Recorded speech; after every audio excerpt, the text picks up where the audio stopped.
मोमिनो, जब तुम नशे की हालत में हो तो जब तक उन अल्फाज को जो मुंह से कहो समझने न लगो, नमाज के पास न जाओ, और जनाबत की हालत में भी नमाज के पास न जाओ, यहां तक कि गुस्ल कर लो। हां,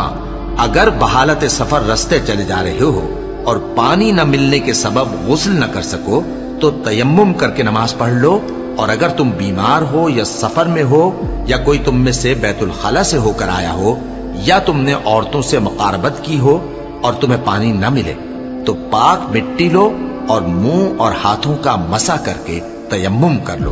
बेशक अल्लाह मुआफ करने वाला है, बख्शने वाला है। भला तुमने उन लोगों को नहीं देखा जिनको किताब से हिस्सा दिया गया था कि वो गुमराही को खरीदते हैं और चाहते हैं कि तुम भी रास्ते से भटक जाओ, और अल्लाह तुम्हारे दुश्मनों से खूब वाकिफ है, और अल्लाह ही काफी कारसाज है और अल्लाह ही काफी मददगार है।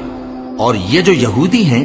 इनमें कुछ लोग ऐसे भी हैं कि किताबुल्लाह के कलेमात को उनके मकामात से हटा देती हैं और कहते हैं कि हमने सुन लिया और नहीं माना, और कहते हैं सुनो न सुनवाए जाओ,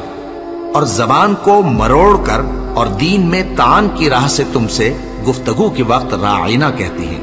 और अगर यूं कहते कि हमने सुन लिया और मान लिया और सिर्फ इस माओ और राइना की जगह उन्जुर न कहते तो उनके हक में बेहतर होता और बात भी बहुत दुरुस्त होती।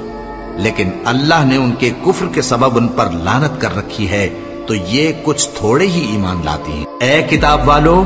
कबल इसके कि हम कुछ चेहरों को मिटा दें और फिर उनकी पीठ की तरफ फेर दें या उन पर इस तरह लानत करें जिस तरह हफ्ते वालों पर लानत की थी, हमारी नाजिल फरमाई हुई किताब पर जो तुम्हारी किताब की भी तस्दीक करती है, ईमान ले आओ।